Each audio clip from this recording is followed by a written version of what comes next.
अस्सलाम वालेकुम। आपके घर में रूह अफ़ज़ा तो बनता होगा। आज थोड़ा मेरे स्टाइल से। ये मेरे पास रूह अफ़ज़ा है और तुख़्मे मलंगा, ये मैं आपको दिखा देती हूँ। ये इस तरह से होता है और ये आपको कहीं से भी स्टोर से मिल जाएगा इजीली। और थर्ड जो चीज़ है वो है लेमन जूस। ओके, तो सबसे पहले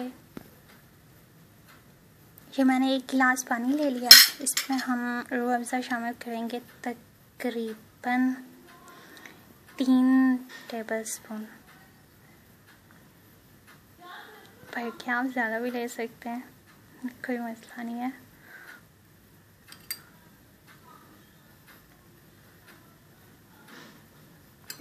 तो इसको हम मिक्स करेंगे। फिर हम लेमन जूस शामिल करेंगे, वो तकरीबन 1 स्पून। 1 स्पून पूरा होना चाहिए, काफ़ी है। इसको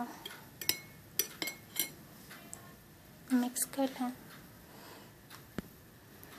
ये तुख़्मे मलंगा मैंने भिगो के रखा था, तो ये इस तरह से हो जाएगा। तो ये भी आप इसमें शामिल कर देंगे 1 स्पून। अगर आपको ज़्यादा पसंद है तो ज़्यादा डाल सकते हैं। से मुझे तो बहुत ये इस तरह से हो जाएगा, तो परेशानी हो ना।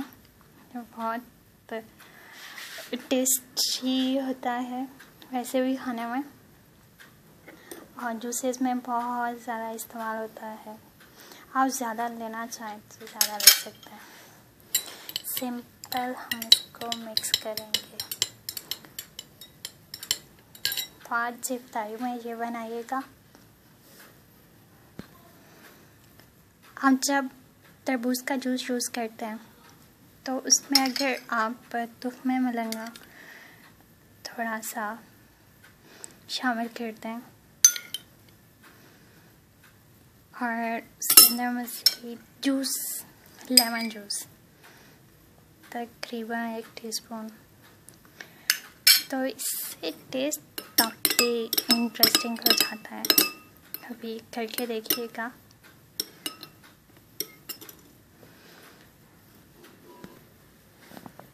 आज ये दोनों जूसेस इफ्तारी में यूज़ कीजिएगा और इंजॉय कीजिएगा। अल्लाह हाफ़िज़।